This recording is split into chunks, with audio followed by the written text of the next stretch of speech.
Mojang travaille réellement sur une mise à jour qui va, sans exagération, révolutionner totalement notre façon de jouer à Minecraft. Juste pour que vous ayez une idée, nous aurons un ghast volant montable qui peut même être utilisé comme un bloc solide volant, donc vous pouvez monter dessus et faire ce que vous voulez, et cela va certainement ouvrir la porte à beaucoup de choses.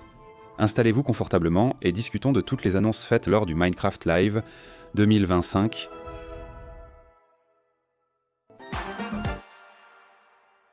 Comme vous le savez, désormais les mises à jour de Minecraft sont réparties en 3 durant l'année. La première mise à jour de l'année est un drop avec des nouveautés mineures. La deuxième, vers le milieu de l'année, est une grande mise à jour 1,21, 1,22, 1,23. Vers la fin de l'année, un petit drop apporte d'autres ajouts mineurs. La mise à jour Spring to Life a introduit des variantes régionales de créatures classiques, l'un de ses premiers ajouts. Dorénavant, les cochons, vaches et poules auront des versions adaptées au climat chaud et froid dans le jeu. Dans les biomes froids, on trouvera des vaches poilues et des poules au plumage dense, alors que dans les régions chaudes, les cochons auront une apparence élancée et résistante à la chaleur. Ces changements ne sont pas que cosmétiques, car chaque variante aura des comportements et des caractéristiques uniques influençant le gameplay, ce que tout bon joueur de Minecraft attendait depuis longtemps. Et en parlant de choses que la communauté attendait déjà, nous avons enfin reçu les nouveaux éléments environnementaux. Parmi eux, on peut souligner la chute des feuilles, c'est-à-dire que lorsque vous marcherez dans les forêts, il sera possible de voir des feuilles et tomber des arbres, ajoutant une touche de réalisme et de beauté au paysage. Des buissons de lucioles émettant une douce lueur nocturne, illuminant l'environnement et créant une atmosphère magique. Et des murmures de sable.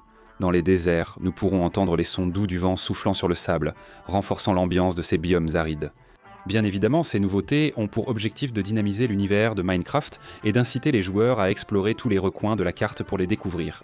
L'arrivée de la fonctionnalité Vibrant Visuals, un pack de shaders officiel améliorant les graphismes du jeu sans compromettre son identité visuelle classique, a été célébrée par de nombreuses personnes. Contrairement à certains shaders communautaires qui modifient radicalement l'apparence de Minecraft, les visuels vibrants ont été développés pour préserver son essence, tout en le rendant plus réaliste et beau. Des ombres douces, un soleil et des nuages embellis, avec des reflets respectant le style pixelisé tant apprécié du jeu. Bien que ce shader ne soit pas incroyable, il pourrait marquer le début d'une révolution dans l'expérience graphique du jeu si la communauté adopte l'idée. Ce type de shader sera d'abord disponible pour la version Bedrock, mais Mojang a confirmé travailler pour l'apporter rapidement à la Java Edition. Et voici l'un de mes moments préférés de cette mise à jour, l'ajout de nouveaux mobs totalement uniques. Dry Ghast, Ghastling et le Happy Ghast. Et comme leur nom l'indique déjà, ces 3 variantes concernent bien sûr le Ghast. En commençant bien sûr par le début, là-bas dans le biome Soul Sand Valley du Nether, les joueurs pourront trouver un nouveau bloc appelé Dry Ghast. Ce bloc, ressemblant à un ghast déshydraté, est récoltable et transportable dans le monde normal. En le plaçant dans l'eau, il se réhydratera et donnera naissance à un ghastling après un certain temps. On ne parle pas de ghastlighting, cette manipulation que ta copine fait avec toi, mais de ghastling, une version plus petite et amicale du ghast. Il flotte dans le monde normal et montre de la curiosité pour son environnement. Et même s'il ne peut pas encore être monté, il sert de compagnon loyal, suivant le joueur et interagissant avec le monde de manière unique. Bon, les gars, allons-y. A priori, automatiquement, on va rencontrer le Dryad Ghast, les gars, justement ici dans le biome d'âme, d'accord? Sauf que le Dryad Ghast, qui est ce petit ghast ici, regardez, il est pratiquement calcifié ou, en gros, desséché, n'est-ce pas?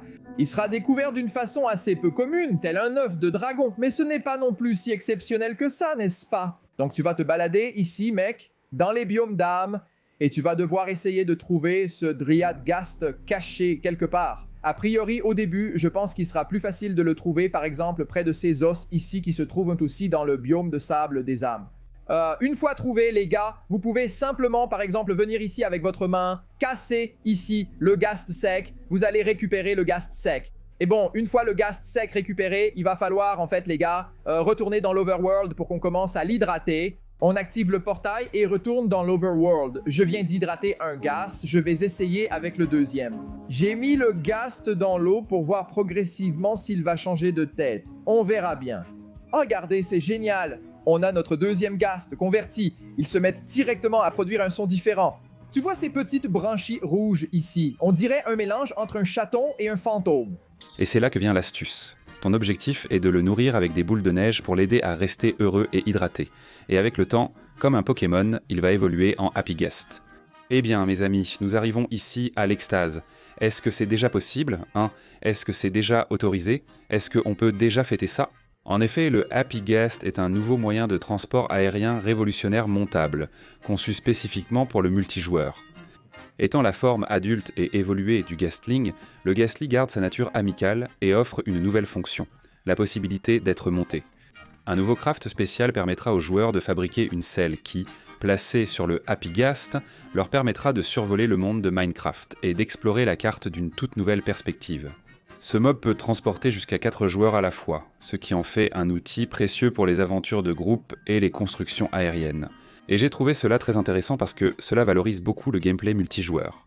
Mojang semble avoir accordé une attention particulière à ce domaine, car une chose a été ajoutée exclusivement pour ceux qui aiment jouer avec des amis. Il est important de noter que le Happy Guest fonctionne véritablement comme une plateforme aérienne stable. En d'autres termes, lorsque vous descendez de lui, vous ne tombez pas, vous restez littéralement dessus, comme s'il s'agissait d'un bloc flottant. C'est comme avoir un mode créatif dans le mode survie, sans perdre le charme et le défi du jeu.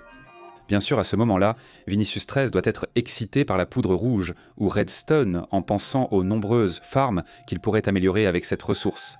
Je peux, mec, m'asseoir ici sur le Dryad Ghast et je peux facilement le contrôler avec les commandes suivantes. Regarde, je peux voler ici avec le Ghast en appuyant sur espace. Je peux le contrôler avec la souris et en appuyant sur la touche S, les gars, je peux reculer et aussi voler avec ce Ghast, n'est-ce pas?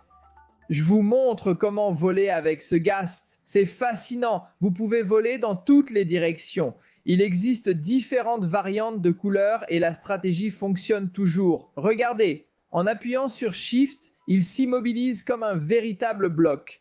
Donc, je peux littéralement, les gars, rester dessus comme si c'était un endroit pour se tenir debout et poser des blocs, mec. Je peux construire sur le Dryad Ghast. Donc, si je veux me positionner pour faire une construction de haut en bas, mec, ça marche très bien. Et je peux m'asseoir sur plusieurs sièges, n'est-ce pas? En fait, il y a de la place pour 4 joueurs ici sur le Dryad Ghast. Donc, 4 joueurs peuvent voyager avec moi ici sur ce Dryad Ghast. Je suis impressionné que la communauté ait réussi à développer un Dryad Ghast fonctionnel avant Mojang, en moins de 24 heures après la sortie de la bande-annonce. C'est fou, les amis. Eh bien, un autre ajout qui vaut la peine d'être mentionné, c'est la barre de localisation. Pour améliorer le multijoueur, Mojang a ajouté la barre de localisation. Et cette nouvelle fonctionnalité remplace temporairement la barre d'expérience et affiche la direction et la distance des autres joueurs dans le monde. Chaque joueur est représenté par une icône colorée, facilitant l'identification et favorisant une coopération efficace en jeu. Pour ceux qui jouent avec des amis, c'est plus facile de se repérer et de se retrouver, car il y a toujours ce gars un peu lent qui ne sait pas lire les coordonnées.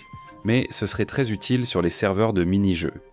Cette barre sert non seulement à la localisation, mais aussi aux nouvelles fonctionnalités des serveurs de mini-jeux. Eh bien, mes chers amis, c'est clair que Mojang, lors de ce Minecraft Live, a parlé d'un film, Minecraft. Oui, c'est essentiellement le titre du film qui sortira dans les cinémas à partir du 3 avril 2025. Ce film basé sur le jeu a beaucoup fait parler sur internet. Pour moi, ce sera un film kit ou double.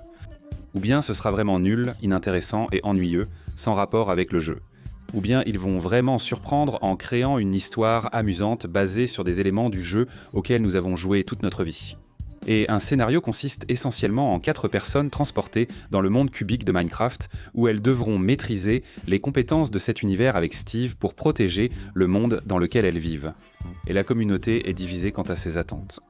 Alors que certains fans sont impatients de voir comment l'univers de Minecraft sera adapté au cinéma, d'autres expriment des inquiétudes quant à l'adaptation d'un jeu aussi ouvert et créatif en une narration linéaire. Les premières images et bandes annonces ont suscité de nombreux débats, notamment sur l'apparence des personnages et des créatures.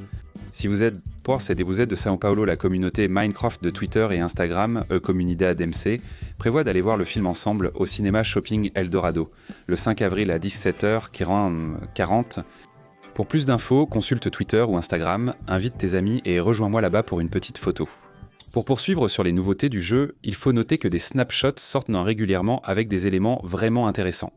La première, et peut-être la plus importante, ce sont les cibles de SPAWN personnalisées. Oui, maintenant, lorsque vous prendrez un œuf, vous pouvez être sûr que chaque œuf aura des textures uniques qui reflètent le mob qu'il génère. Eh bien, pour notre plus grand plaisir, la taille de l'œuf change en fonction de la taille du mob. Là-bas, lui, 1 million de fois, il y aura des gros et petits œufs.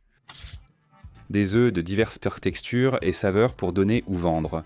Un détail qui a rendu le jeu plus soigné.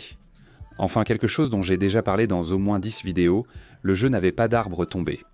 Mais dans la snapshot 25W09A, les arbres tombés sont arrivés dans la version Java, servant de décoration et enrichissant le jeu. Jusqu'à présent, des variantes de chêne, bouleau, jungle et sapin ont été dévoilées. Comme ils ont transféré cette fonctionnalité de la Bedrock à la Java, ils ont également ajouté l'option pour désactiver les explosions de trinitrotoluène. Cela sera très utile pour jouer en multijoueur tranquillement, sans que votre ami fasse constamment exploser vos affaires. Franchement, le jeu m'a vraiment déçu à ce moment-là, car il a supprimé un des rares plaisirs qu'un bon joueur troll pouvait avoir. Personnellement, j'apprécie beaucoup ce nouveau format de mise à jour car l'objectif a vraiment évolué. Il y a déjà eu des périodes où nous avons attendu 1 an ou plus pour une mise à jour, car à l'époque, elles prenaient vraiment du temps et n'apportaient pas grand-chose quand elles arrivaient. Désormais, le jeu évolue rapidement et constamment, sans longue pause ni interruption, pour améliorer votre expérience de jeu. Et mec, il y a quelque chose que je ne peux pas m'empêcher de mentionner, c'est qu'il y a quelques semaines, la communauté a été secouée par une prétendue fuite officielle sur Reddit concernant ce qui arriverait dans cette grande mise à jour. Malgré ses nombreuses erreurs, cette fuite a eu raison sur certains points des semaines avant la Minecraft Live. De plus, certains éléments de cette fuite n'ont été ni confirmés ni démentis et pourraient encore apparaître dans le jeu. Alors allons-y. Pour être plus précis, cette fuite disait que nous aurions une nouvelle créature volante qui n'apparaîtrait que dans les biomes froids. Il aurait une texture gelée, des ailes douces et serait paisible. Le plus cool serait qu'il vole jusqu'à vous et que vous puissiez le monter. Selon cette fuite, cette créature pourrait transporter jusqu'à 2 joueurs, mais avec certaines limitations. Avec un joueur, il volerait jusqu'à 40 blocs de hauteur, et avec 2, il n'atteindrait que 25 blocs. Il est clair que cette fuite a secoué la communauté, mais comme nous l'avons vu, ce n'était pas vraiment ça. Nous avons en fait reçu le Happy Guest, qui est tout aussi bien. Un utilisateur de Reddit a prédit des choses intéressantes dans Minecraft, comme les coffres des structures, mais on ne sait pas comment il a fait. Le contenu mentionnait des coffres spéciaux renfermant des objets de valeur, qui ne pouvaient être ouverts qu'avec des reliques. Dans les donjons, comme ce bateau dans l'End ou le manoir de la forêt, il y aura de nouveaux coffres qui ne pourront être ouverts qu'avec des objets spécifiques. Bien sûr, rien de tel n'a été mentionné lors de la Minecraft Live, mais ce serait très intéressant, car cela correspond aux récentes chambres de jugement, et ce serait certainement une excellente mise à jour pour ceux qui aiment explorer les donjons. Et enfin, mais pas moins important, cette fuite décrivait un nouveau Minecraft Dungeons appelé Minecraft Dungeons Reborn Legend, qui semble être une suite directe de Minecraft Dungeons sortie en 2019. Dans la bande-annonce de ce nouveau jeu, 2 joueurs explorent une ancienne ville quand un immense portail s'illumine et un énorme monstre apparaît, tel un Ardenne. Puis 2 autres joueurs apparaissent, l'écran se fige et on voit le titre du jeu.